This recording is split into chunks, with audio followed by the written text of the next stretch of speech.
Hey everybody, and welcome to the Jeremy McBee Cooks Show. Tonight we're making beef stroganoff. I am a little bit late because I've been trying to get the first steps of this process done so that this show doesn't take too long. Thankfully, in the nick of time, a tad bit late, but in the nick of time was able to get that done. So what I'm going to do is go ahead and show you guys real quickly what we're looking at here.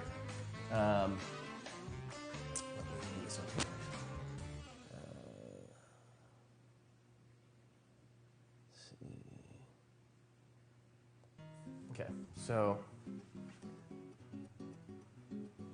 what we have currently is this, and I'll tell you how I got to this point. Once you have it simmering, which it's currently doing, you want to go ahead and cover it. So we don't have a lid for this guy, so what I'm going to do is just put foil over it pretty tightly. Probably put something on top of it. And that's going to stay covered for about an hour. So you can see why I wanted to save some time. Did that switch on? Oh, it didn't. Huh. Let me try that again. Let's see if that switches.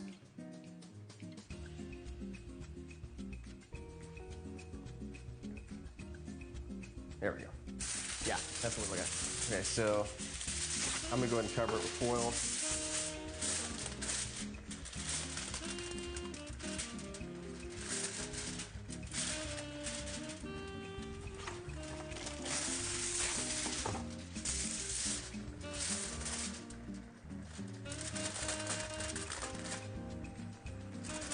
So,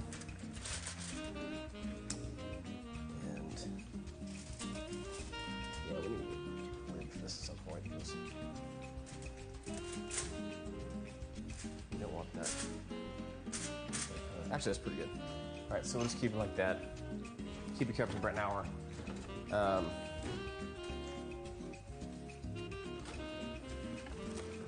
And then I'll tell you guys here in a second how I got to that point.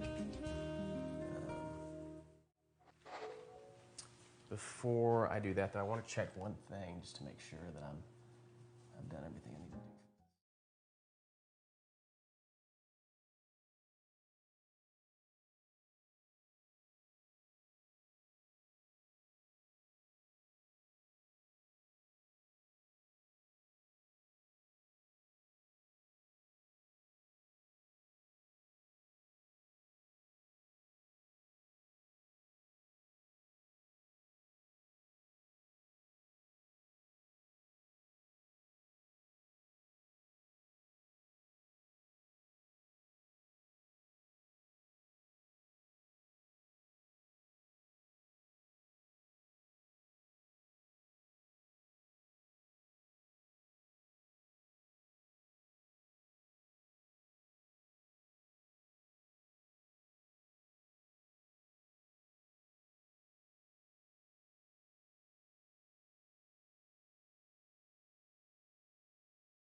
Well, I hope you guys are having a good Wednesday.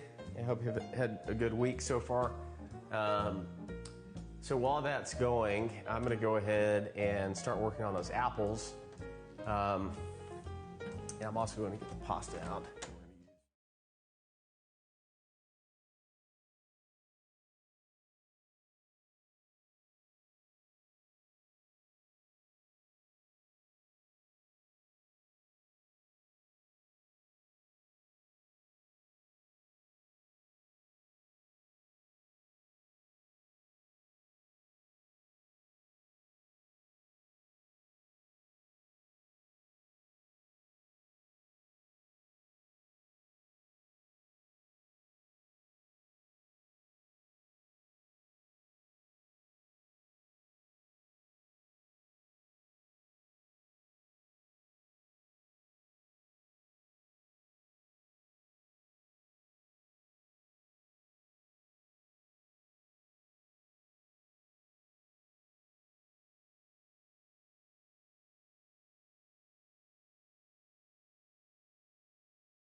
I've made this particular stroganoff recipe once before, and we both really liked it. But the only thing about it was, it took way longer than I was expecting. I didn't realize that you're supposed to have it simmering for an hour to kind of reduce some of the sauce and to just add flavor to everything.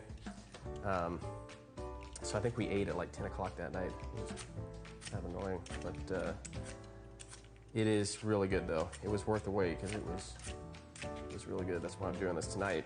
And I'll show you guys here in a little bit how I got to this point with the stroganoff. It was really simple. I was able to knock it all out in about 30 minutes. This apple's got some. Funny how apples, I remember reading a children's book about that, how some apples can look really pretty on the outside, but inside they're not so pretty. I think that was a life lesson they were trying to teach there. This one's not so pretty.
Into pieces, half-inch thick, and try to cut out as much of the fat as you can. I mean, if you find a couple of pieces that you think are going to be good, then save it. But for the most part, try to cut out the fat and the silver skin, just because it'll get tough and kind of chewy, and you don't want that. Then you want to season it all with some, preferably kosher salt and freshly ground black pepper. Mix it up. And then get your cast iron skillet or whatever you have heated with about a tablespoon or so of vegetable oil, or really whatever oil you have, but preferably vegetable oil. And let that heat up until it starts to smoke, and then add your meat, add your beef, and let that cook for about 5 or 6 minutes. And then once that's done browning on both sides, after roughly almost right at 6 minutes, then take the meat out, just kind of set it aside for a few minutes. And then you want to add in things like onion, like a diced onion, and what else did mushrooms, and so you want like an 8-ounce pack of sliced baby bella mushrooms, something like that, white mushrooms, and then a tablespoon of butter. Mix that all up. Do not drain the fat from the meat. Leave it in there because that's going to be a big part of the sauce. Just add that stuff right after you take the meat off. Add all that in and mix it up. Then add a couple tablespoons of garlic. And then once you do that, and you kind of mix that up for about 30 seconds to a minute, and everything starts really cooking well, then you're going to add in about 1.5 tablespoons of all-purpose flour. Then that's all going to start to come together and stick, and you'll know it. You'll know it right away once it comes together. Once it comes together, then you're going to add in half a cup of white wine, and you're going to add in a cup of beef stock. And then you want that to reduce, just kind of cook down, evaporate a bit for 3 or 4 minutes. And then once it starts to thicken, then you want to, I think I put the meat in next. So then once it starts to thicken, you add the meat that you set aside, add all that into the pan, and then you add in another cup of beef stock. Bring that to a simmer, and then once it comes to a simmer, you want to cover it. And that's where we're at right now. So while it's covered, you want to keep it covered for about an hour, and just on low, just simmer for about an hour. And during that time, you want to probably stir it up 2 or 3 times, about every 20 minutes. And then once it's done, at probably about 7-10, about 50 minutes, then by that point you want to have some, whatever your base layer for the stroganoff is going to be. I like the egg noodles. I'm a big fan of egg noodles. Growing up, we would have those, I can't remember, like rigatoni or the spiral shaped pasta. I can't remember exactly what it's called, but ooh, wow, yeah, it's got a nice tender spot in there. I don't think that's going to matter though for the applesauce. Yeah, anyway, I have, it's grown on me, the egg noodles, the wide egg noodles. I really like that. So anyway, so we'll cook that up here in a little bit. We'll boil some water, and actually I should probably get that going here pretty soon. And then we'll have that as a base for our stroganoff. So at this point, we really don't have a lot to do for the stroganoff. Actually, at the very end, we will add in some creme fraiche and chives and a little bit of salt and pepper to taste. So we'll add that at the very end, like right before serving.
Ooh, slick.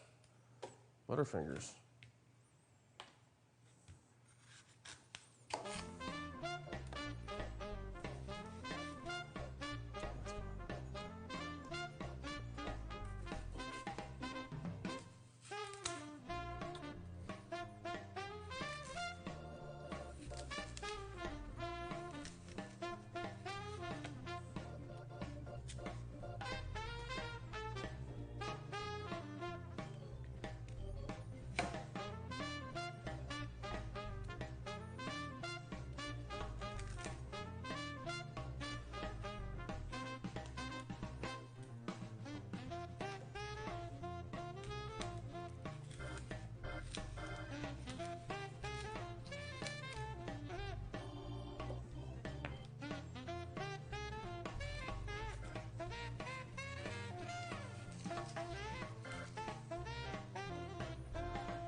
Pesky little runt.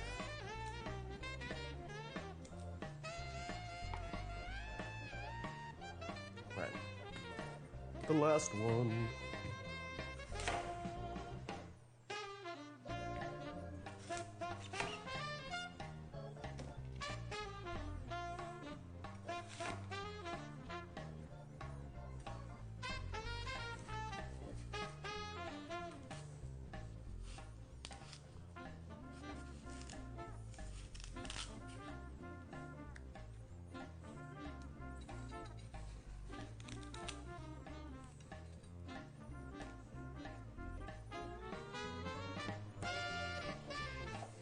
So I have to say, I think my favorite thing that I've made so far on this little live stream show is the chimichangas from last week. Those were the best. That's the best thing I think I've ever made, period. If you haven't seen that live stream, you should go back and watch it, or just kind of like, you know, fast forward through it. It was really good, and I don't mean to toot my own horn, but it was delicious, and it was well worth the time spent. You will wow people with it, I think, unless you weirdly have like this really strange fetish with chimichangas, and you know you have a high expectation. But they were the best. It was the best chimichanga I think I've ever had.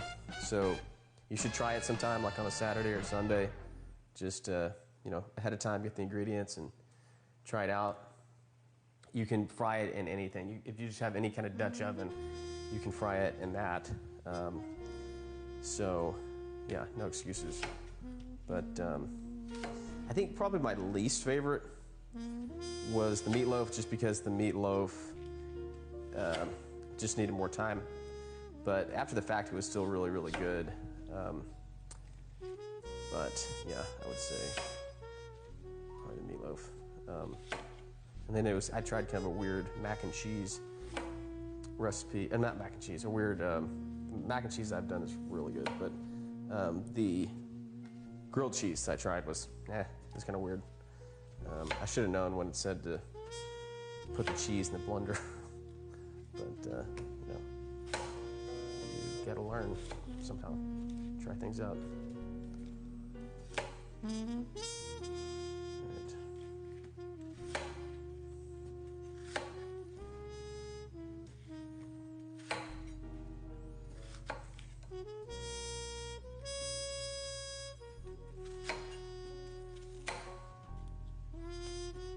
We don't really have to worry too much. I mean, you could be really anal about these spots on the apples, but being that this is applesauce, I don't think we're going to have to worry about that very much.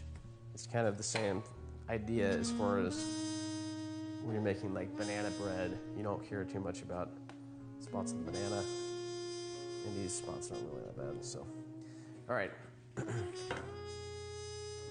What's next? I think what I'm going to do next is make my regular drink, just so I can do my usual toast with everybody. Yeah, I don't really. Let's just do.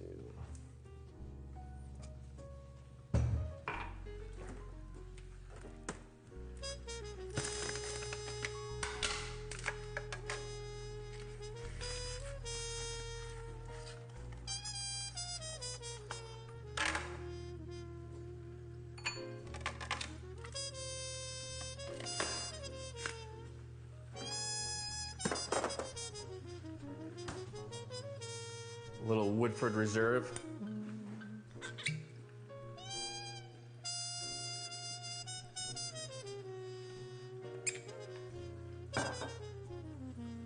Bourbon on ice. Cheers, everybody. All right.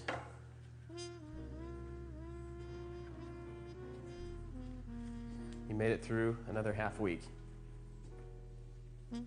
Just 2 more days. All right. Dump this.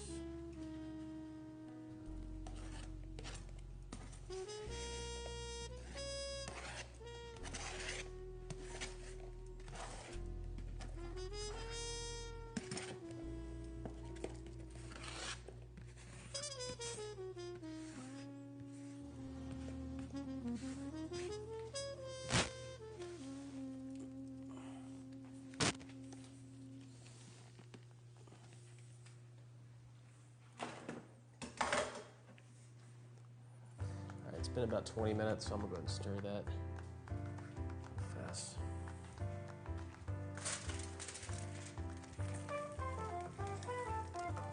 And the reason you want to stir it is because you get some little pieces that will try to stick to the bottom.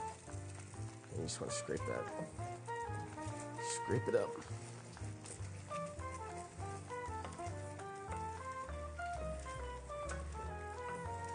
I think the French actually call it, there's like a term in cooking, it's called fond. The little pieces that stick to the bottom of the pan. But it adds, you never want to get rid of those. They're good to have because they apparently add a ton of flavor to whatever you're cooking. So that's why a lot of cooks use the stainless steel, because I don't know if you've noticed, but stainless steel food, it has pieces of food that sticks really easy to stainless steel, but chefs love that because it allows them, what they do is they'll sear something on both sides and they'll remove whatever they seared, and then they'll take those little bits that got stuck to the bottom and they'll scrape it up and add like white wine and butter and flour and all sorts of different things like that, whatever seasoning they want, and they'll make a sauce out of it. And that fond that sticks to the bottom of chicken or beef or whatever you have, it apparently adds a ton of flavor to that sauce, and it helps kind of thicken the sauce up too. And then they'll add in typically the meat later once the sauce is made, and they kind of mix it up in the sauce. So I never really knew that. I always wondered, man, why do people buy? Why is stainless steel the thing? Why is that like the ultimate?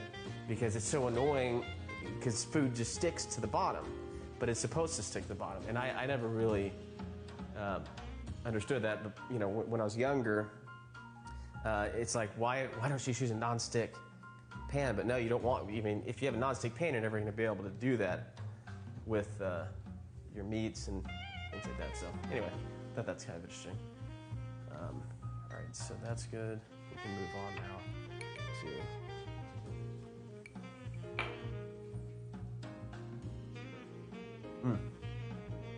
Yeah, let me see.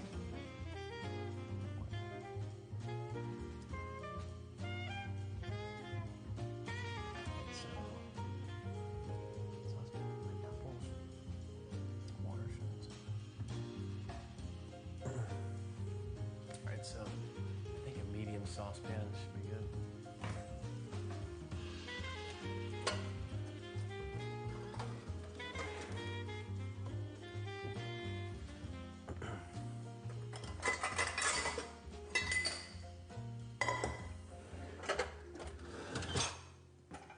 Get a nice sauna going.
medium heat for 15 to 20 minutes. All right, that's easy. Let's see if I can find the top. Is that it? Yeah, that works.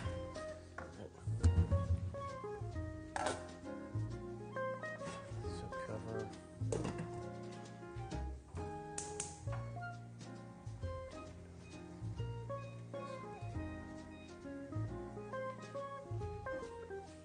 Sauce may combine apples, water, sugar, and cinnamon. Cover and cook over medium heat 15 to 20 minutes until apples are soft.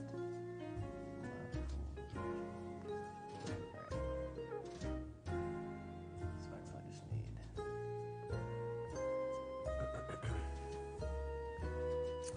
All right, sweet.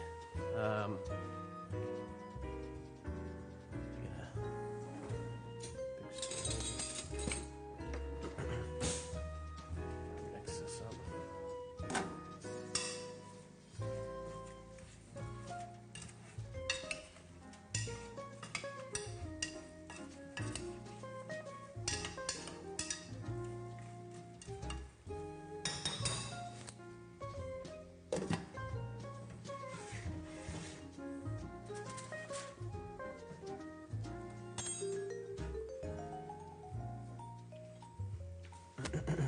All right, so we got that done. So during this time, I might as well go ahead and show you the recipe. I kind of already explained to you how I did the stroganoff up until this point, but I can go ahead and at least show you visually.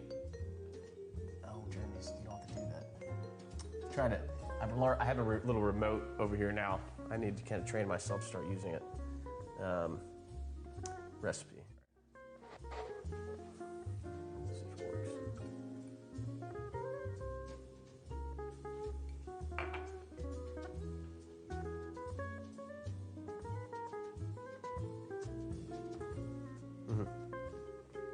Okay, so here is our recipe, or as Sean Connery would say, recipe. Beef stroganoff and applesauce. So for the stroganoff, vegetable oil, 2 pounds of beef chuck roast, salt and pepper, a tablespoon of unsalted butter, half a medium onion, 8 ounces of sliced mushrooms, 2 cloves garlic minced, 1.5 tablespoons all-purpose flour, half a cup of white wine, 2 cups of beef broth, divided, you do 1 cup at a time, 3/4 cup of creme fraiche, we're going to do that at the very end, and then a tablespoon of fresh chopped chives. Wow, that's hard to say, chopped chives. Applesauce, you just saw me do that. 4 apples peeled, cored, and chopped. And then we added the 3/4 cup water, 1/4 cup of white sugar, half teaspoon of cinnamon. Very, very easy. And I'll just tell you again in case you didn't hear me before.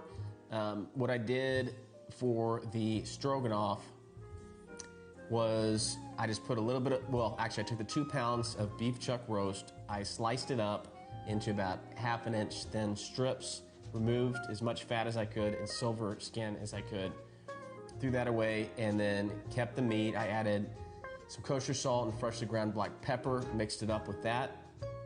I then put some vegetable oil into the cast iron, heated it up until it started to smoke.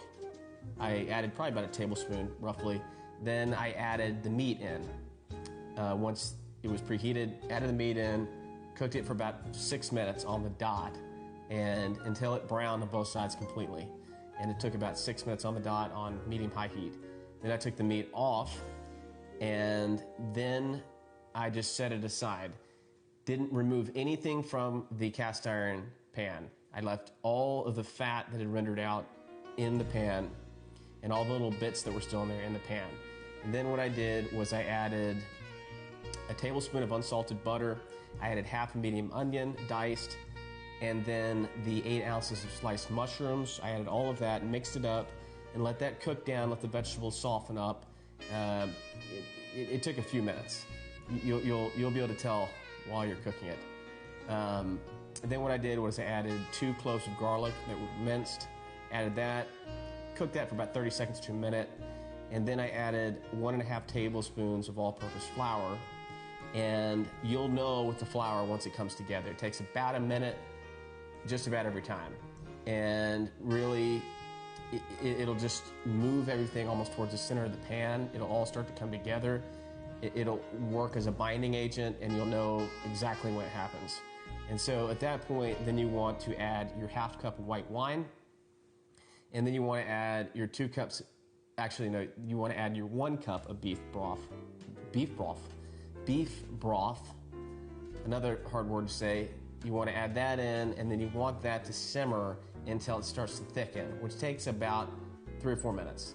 So medium-high heat, 3 or 4 minutes. Eventually it starts to thicken. You'll know when it happens.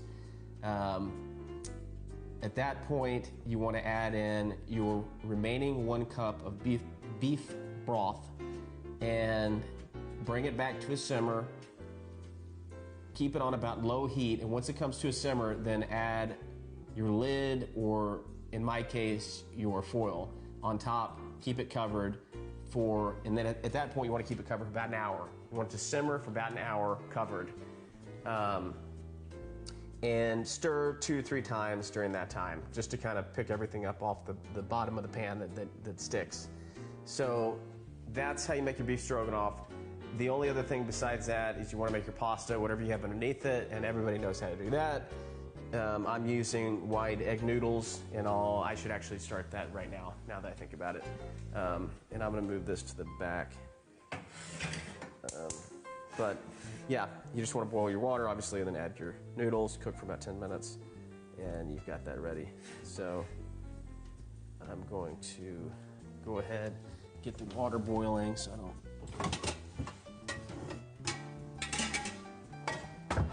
It's too much time.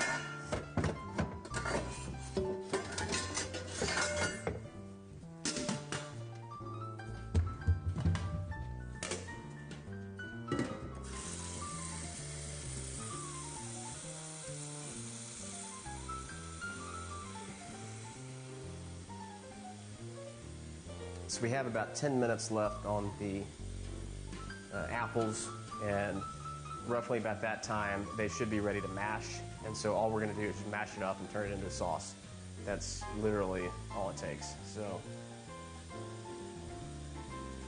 if it's better than store-bought applesauce, I think I'll store it away in the recipe book, because this was really easy to make. And you know, hey, apples are good for you, so any way you can sneak in some fruit and vegetables.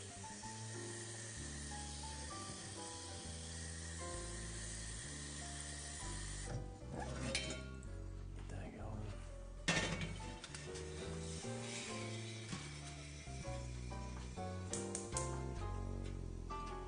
Cover that. Add a little salt. Try to get it boiling faster.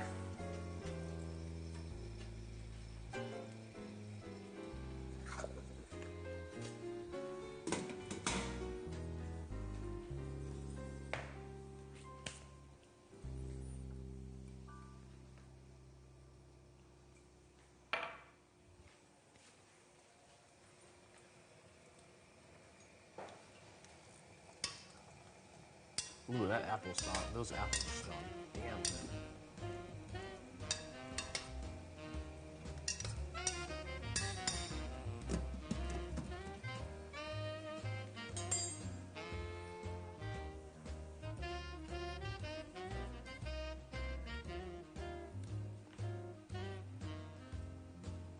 I should do a series of all dinners that I had growing up when I was really young. Fish sticks and applesauce. No, I'm just kidding. I'm trying to think of all of the... my mom used to make a Rice Krispie chicken. She still does. It's really good. There's something about breadcrumbs, breading things in cereal. I don't know what it is. Jamie and I are starting to figure that out too with the cornflakes.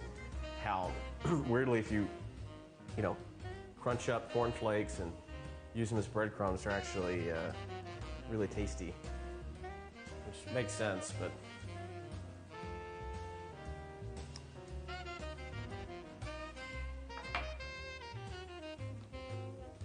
Alright, so is there anything I can be doing right now?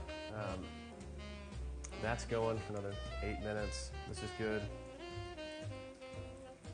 Water's boiling, and then I'll add the noodles. minutes. Yeah, not a lot more to do. Okay, I've got about 20 minutes. Let's see.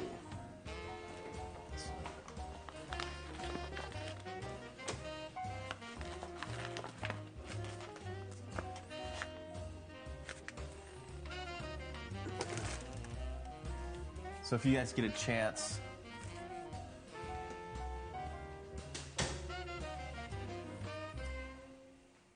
let me move away from the recipe now.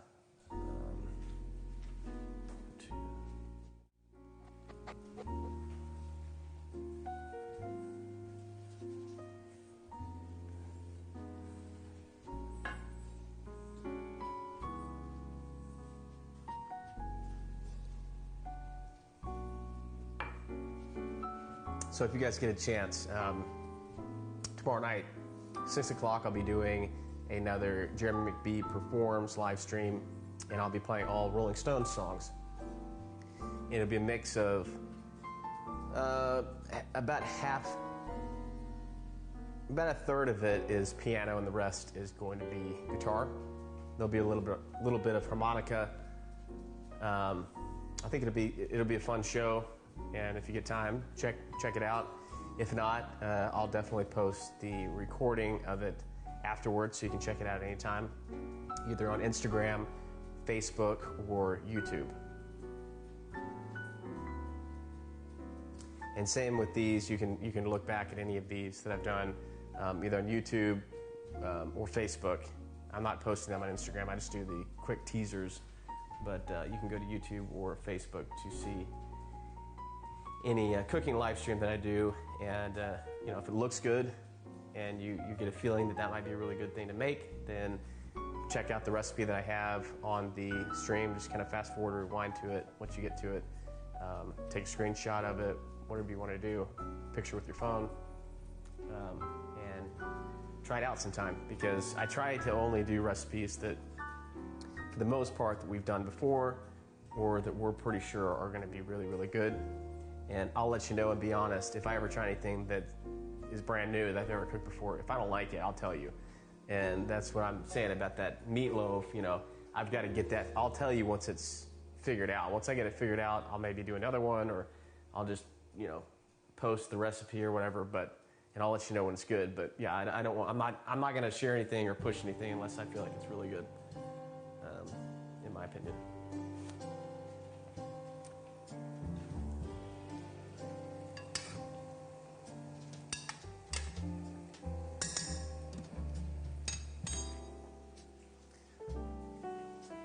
So what's the next? I'm trying to think of the next holiday. I guess the next holiday is going to be July 4th. No, Memorial Day. That's right, Memorial Day. Memorial Day, and then I don't think there's anything in June as far as national holidays. But July 4th, yeah, that will be.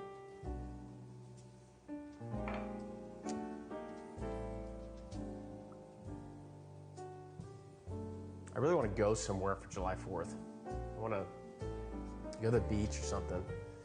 They could do like a cooking live stream around the time of July 4th, make some shrimp or who knows what, burgers. I think Port Aransas, I think that would be, if you could get a group together, go to Port Aransas, I think it'd be fun. Or South Padre. So South Padre is like 6 hours, 5.5 hours.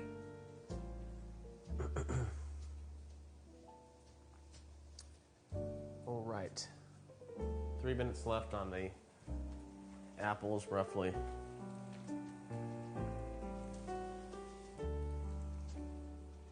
You guys just kick back and enjoy the music.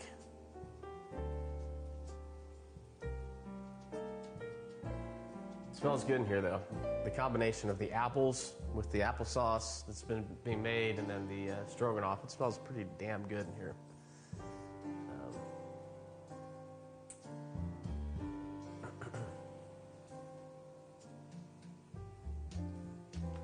You know what would be a good thing? I just thought of that. I know I'm going to do the chicken. How do you pronounce that? Chicken tikka masala? Oh, yeah, chicken tikka masala. Yeah, I'm going to do that next week. That I've never done before, but I have studied the recipe and I've studied the process, and I have everything I need, and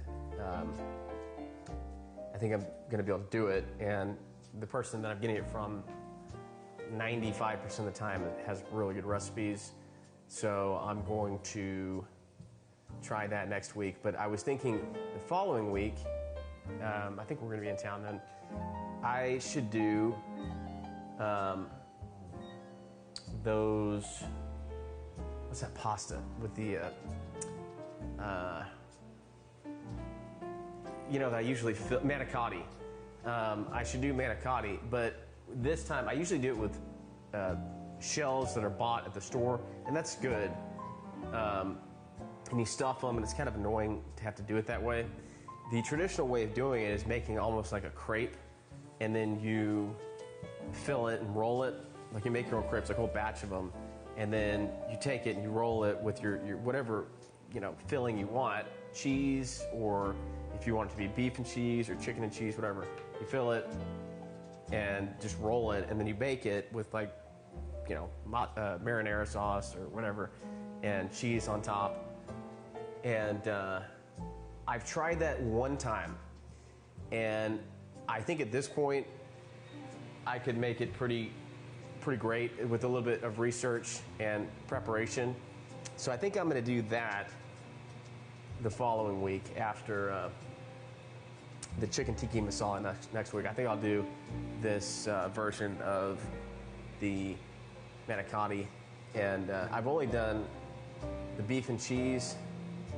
I'll have to think about it, like what filling would be good. It might be kind of nice to try something different, but that would be pretty awesome to have to refine and get a great manicotti recipe, because I have one that's good, but it's not really traditional, being that you're using those store-bought noodles, and it's kind of complicated to have to stuff it because it's already completely, it's just like a circled tube that you try to fill with the inside. It's a lot easier with the traditional way of kind of a crepe. I think it'd be a lot better. So let's see how this is doing. I'm gonna give the apples a couple more minutes just to make it a little bit easier to work with. And I kind of want some of that water, being that there really is no other process. There's still a little bit of water at the bottom. I would like some of that to evaporate a little bit more. So hang tight for a few more minutes, and then we'll do the applesauce. But yeah, I think I've got that planned out now. So I've got chicken tikka masala next week, and then the following week doing the manicotti. I think that'll be pretty sweet.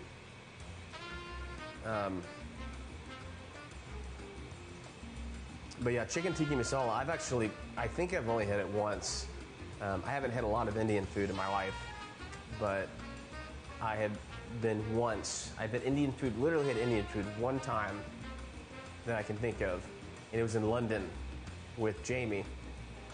And we went to London for New Year's Eve, kind of like a 5-night thing around New Year's Eve. It was right after we got engaged. And we, one night, went to the Harry Potter 9 3/4, what is it called? 9 3/4 platform.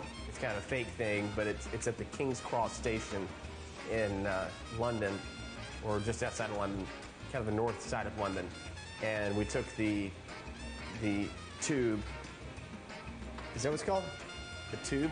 Yeah, something like that. We took that to King's Cross Station, got out. I think that was, I don't know if that was the same day we went to Abbey Road Studio. I think that might have been a different day. But we went out to the King's Cross area. That's where they had the 9 3/4 platform. They had this whole shop, Harry Potter shop, and with fake wands and all sorts of stuff. It's great for kids. There's a lot of doodads and gifts and stuff you can buy, but they also had a little area where you could take a picture, and it was the most ridiculous thing in the world. It's literally a wall that just says platform 9 3/4. It's like you're in a mall and there's just a wall there, It says platform 9 3/4, and there's a huge line of people just wanting to take a picture in front of that. I was like, what the hell? Like, why would you waste your time getting a picture of something that's just totally, you know, fake, but whatever. I can see how kids, though, it's great for kids. But there were a weird amount of adults, though, that were really wanting to take their pictures, so. But, you know, it's good, being a kid at heart. But anyway, close to there, we were looking for this place called Dishoom, and there were several locations around the London area. All right, I think those apples are done, so let me get a bowl real quick. There were several locations of this Dishoom around London. It's very popular Indian cuisine, and so we didn't really know how to get there. So Jamie went and asked. I think it was like a little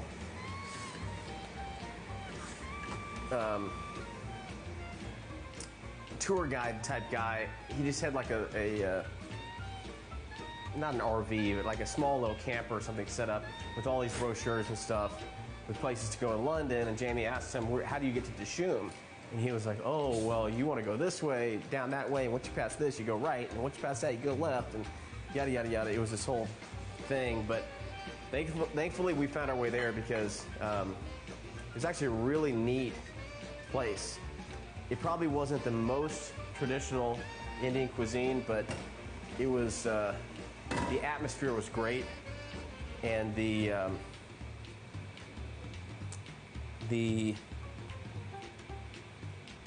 atmosphere was great, and the cocktails were really good, and the food was good too. It was just overall, it was just a really cool place, and I made the comment that not only would it be great in Austin or somewhere like here to have a restaurant like that for Indian food, but it'd be great to have a restaurant like that for Mediterranean food, where, you know, there's kind of dimly lit lights. It's very kind of a really cool atmosphere, comfortable, you know, good lighting, things like that, and kind of an industrial feel or whatever. Nice big bar, full bar, and you know, you have a really good menu of just the go-to stuff that people love, but kind of, you know, you try to make it feel a little bit upscale, and you know, maybe most of the time you have piped in music, and then sometimes maybe you have a little live music. I think that would be awesome. And I wish that somebody would do that, because I think it would go over really well for a lot of people. Because it's like most Mediterranean places are so, you know, it's really bright, and it's like they're trying to make you get in and out really quickly. And it'd be cool if they made more of an experience where it's a dining experience. They want you to stay and have cocktails and hang out. And, all right, I'm looking for a masher, and I cannot find it. I may not need it. Might just be able to use it. Yeah, here we go. It's easier. So I may have to put this, you know, like I said, I've never made this before, so I might have to put it back on because I don't know what's going on. You know, the liquid hasn't really evaporated completely. So I'll mash this up, put it back in there, and we'll kind of continue cooking it until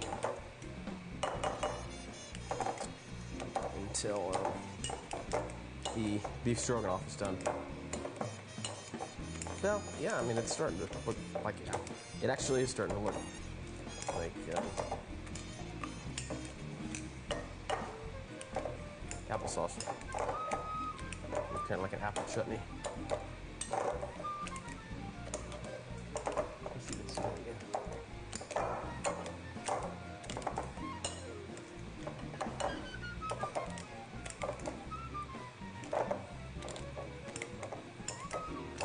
But yeah, Indian food's really good. I was a little bit worried about it, being that I had never really had it. I was worried with the spices, it was going to really bother me, but thankfully, I think it depends on what restaurant you go to, honestly. I think some restaurants have like an absurd amount of spices. strength is a little bit higher, I think, at certain places. But that's why I unless you're just a big-time Indian food junkie that wants it really, really hot, you know, you got to go to a hole in the wall for that. But that's why I think for the average person that likes Indian food,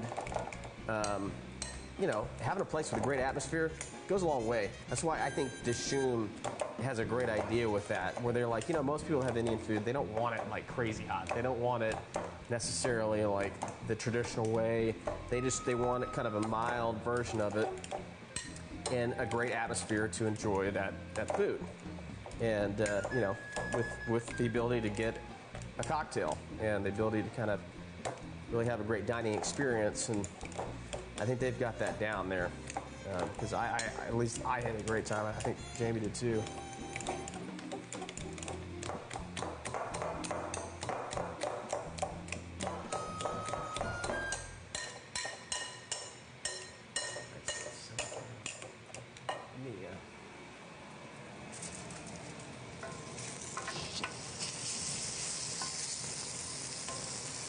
Oh, wow. Yikes. Shit. It's okay. Just, wow. It really cooked down. Yikes.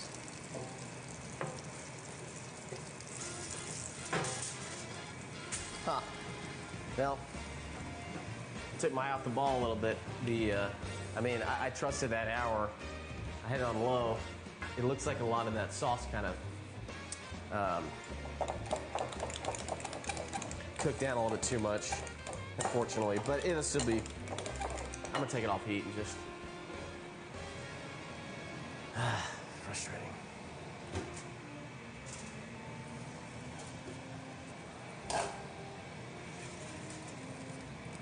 Right. Of course, this water is like not even boiling it.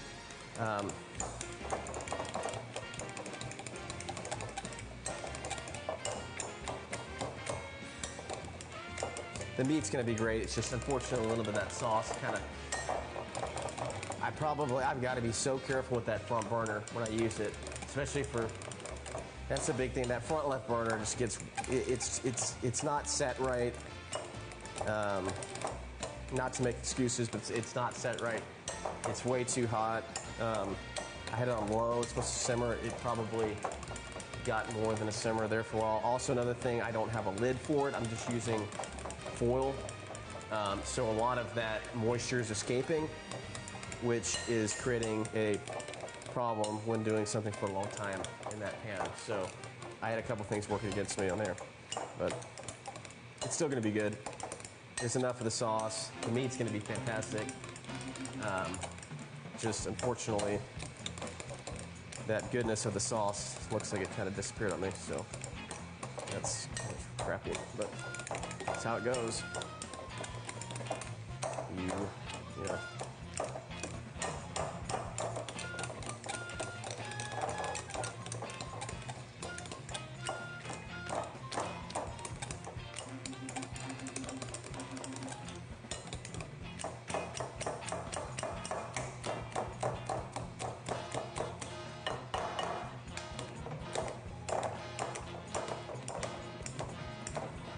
So I'm just waiting for this water to boil. It's like, boy, it gets hot on this one, but when I need it to be hot on the other one, it's not. It's taking forever to boil.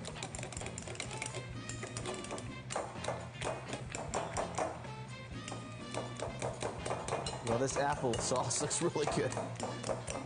It smells really good too.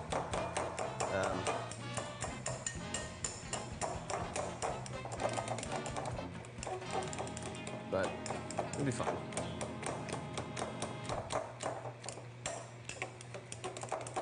I'm bummed about the sauce though. That sauce is really good. It just seems like a lot of it just.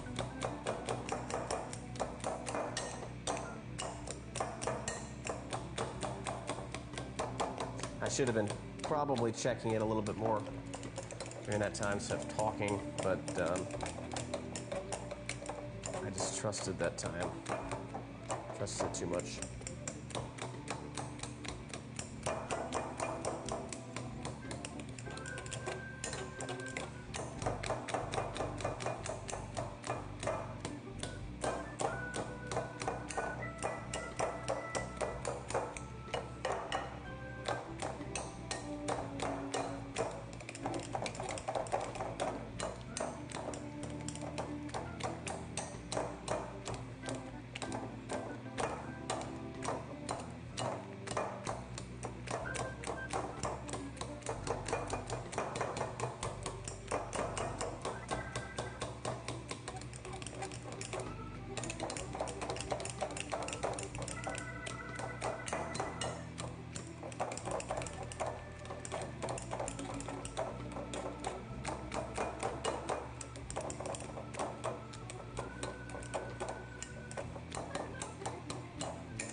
The other thing I'm gonna do, I'm gonna improvise a little bit here.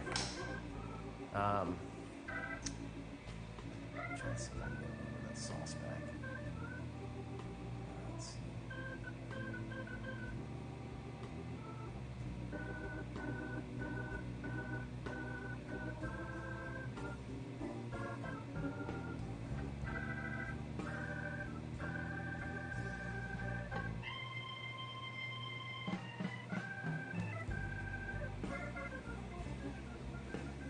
Well, nah. It's fine.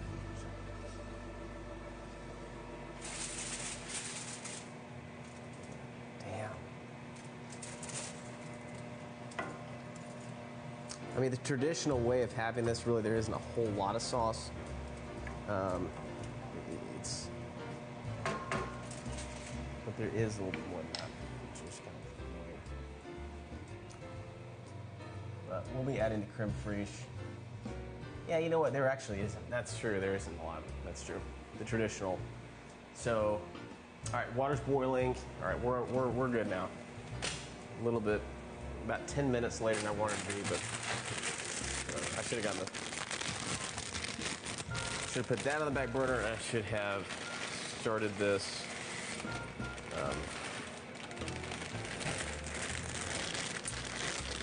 Started this water sooner, but.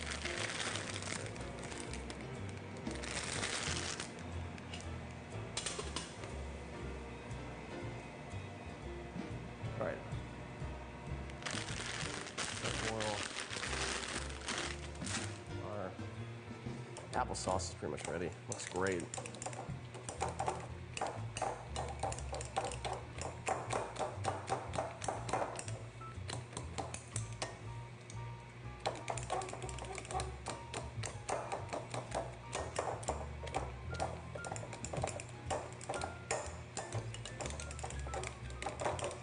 And then in about 4 or 5 minutes, I'll add the creme fraiche and the chopped chives, and we'll be ready.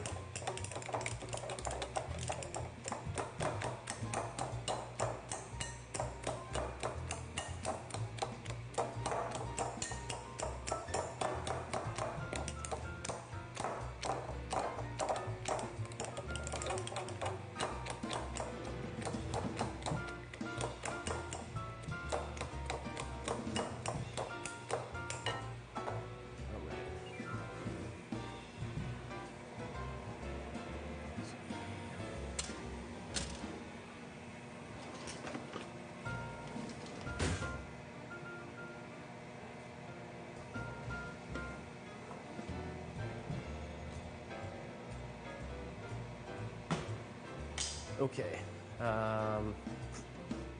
chives.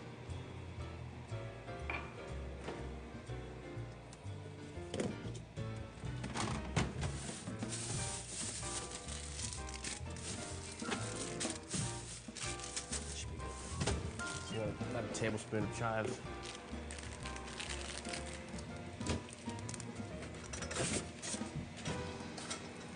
I don't know if you've ever used creme fraiche, but it's really good. It's amazing on French toast.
One of these days we're going to do one of these and it's going to be under a minute.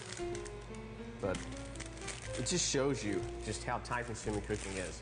I mean, I love doing it, and I think it makes a huge difference, but man, it takes a while.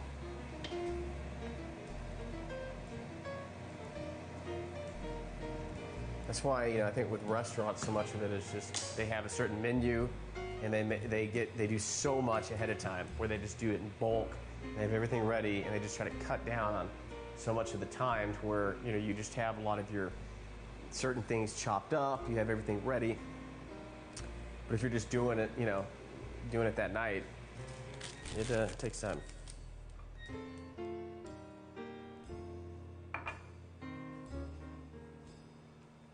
So we're just waiting for this pasta to finish. About another 4 or 5 minutes, and then we'll drain that, and then we will serve.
And then you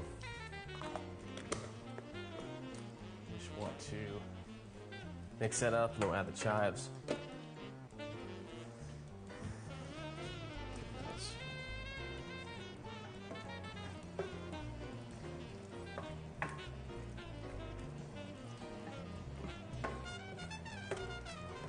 Yeah, we're good. This is.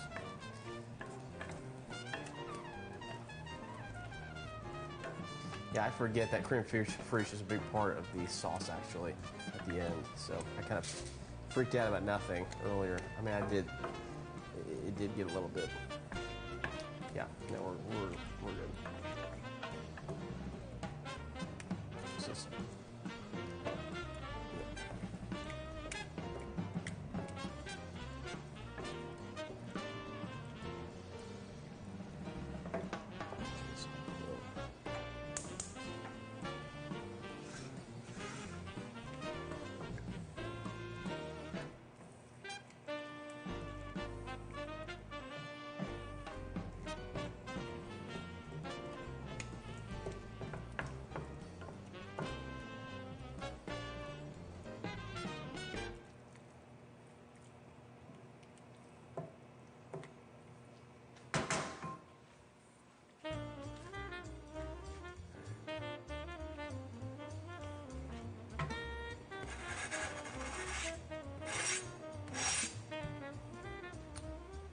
go.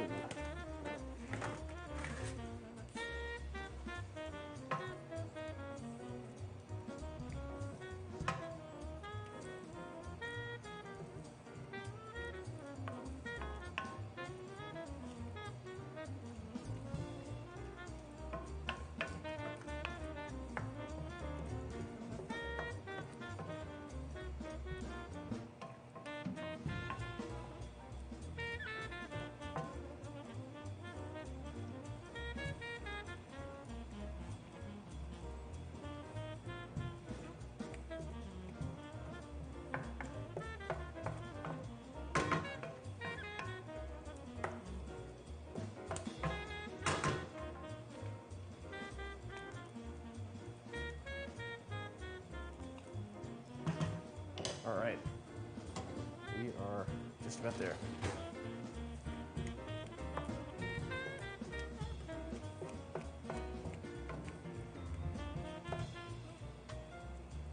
And it looks like the picture, which is what you want.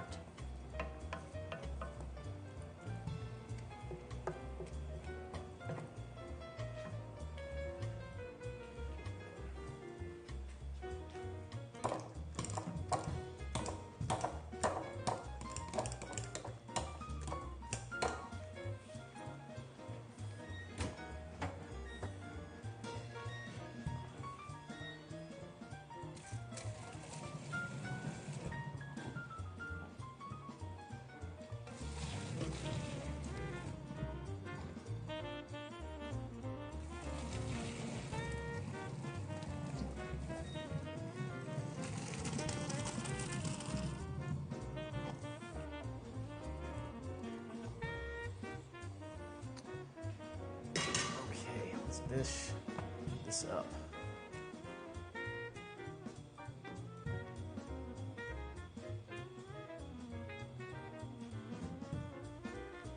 All right.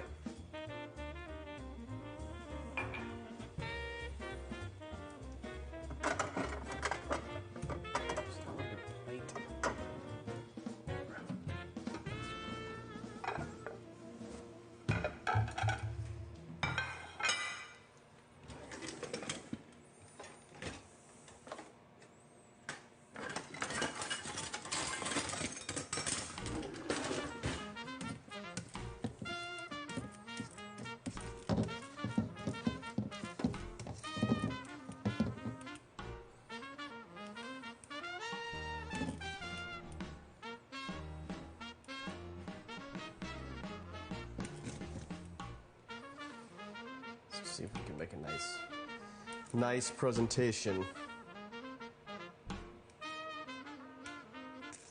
It's actually like the perfect amount of noodles.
Okay, now let's just dish this up.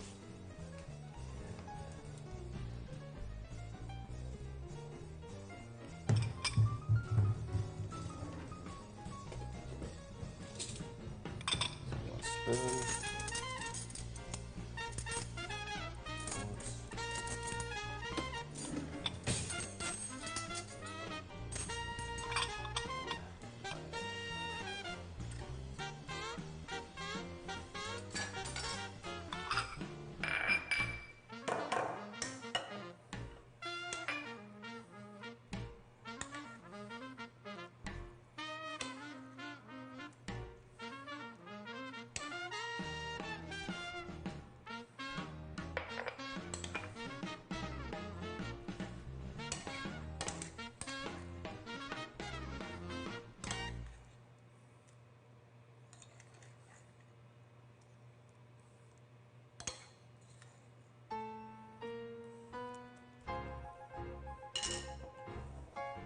Okay.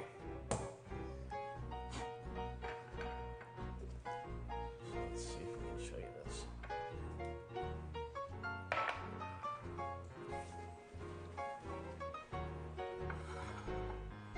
Looks like a winner.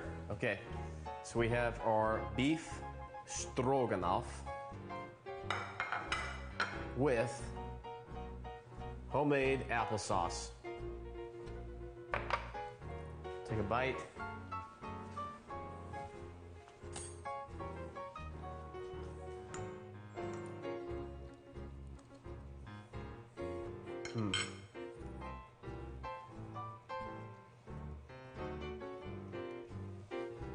Just how I remember it from last time.